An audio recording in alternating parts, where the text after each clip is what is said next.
Mga kapuso, sagad ka nato labi na kung adunay special occasions dili gayud mawala ang cake sa handaan.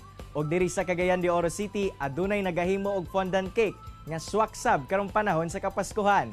Atong makauban karong buntaga ang cake designer nga si Awi Chavez. Paryente guro nako ni.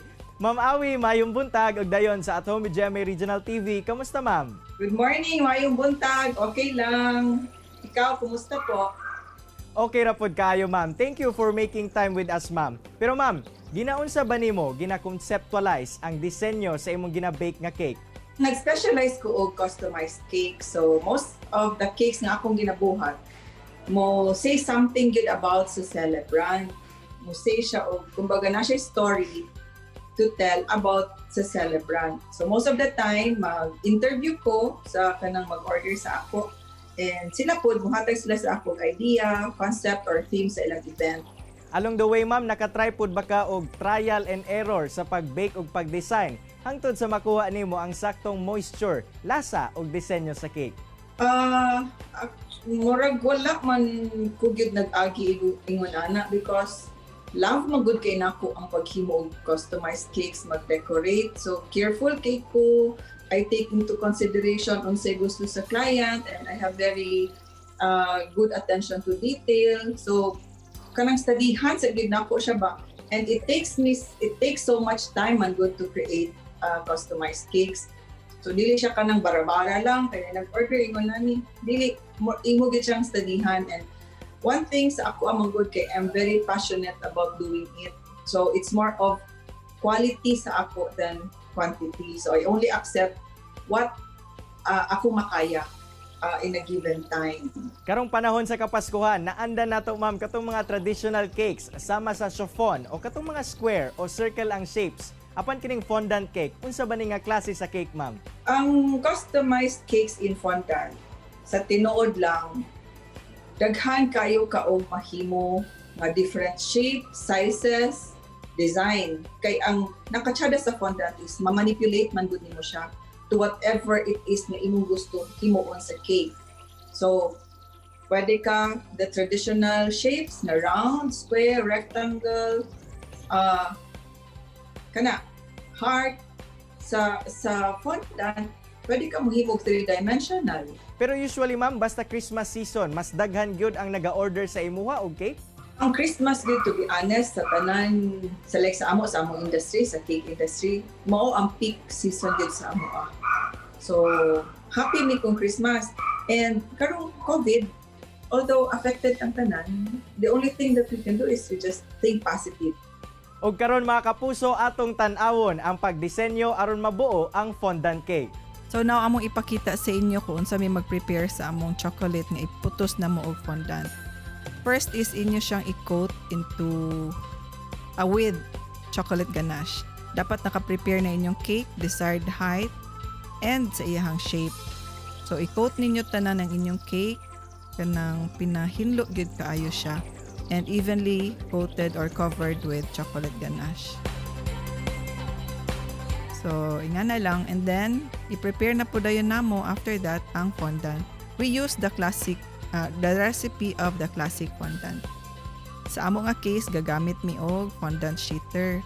Pwede ra pod magamit mo og rolling pin. So ang among thickness is mga 1/4 of an inch.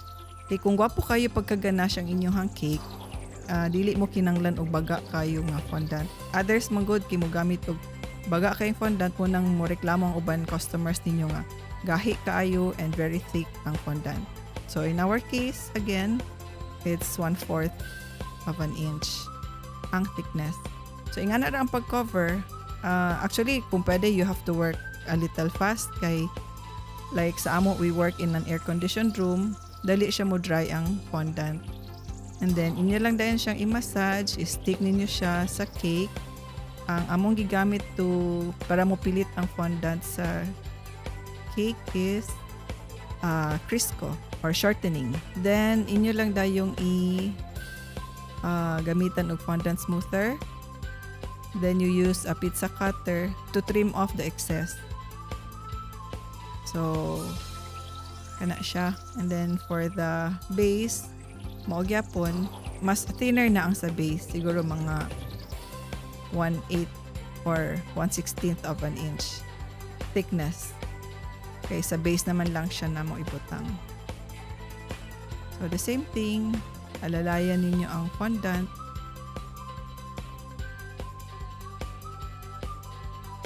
Then again, i-trim off din ninyo ang excess.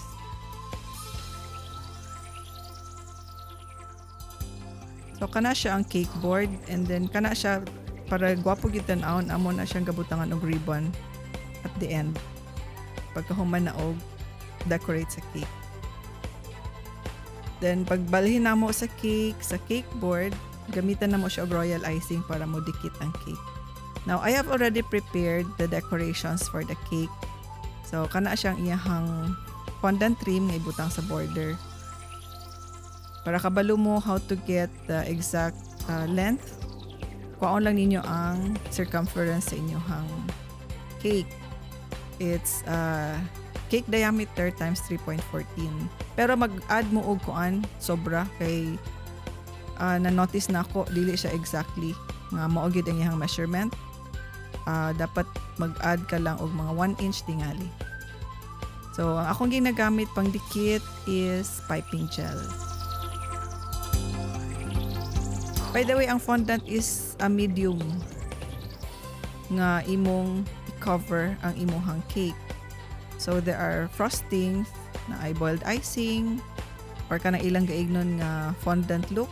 Pwede pod ka mag buttercream or just the whipping cream kana.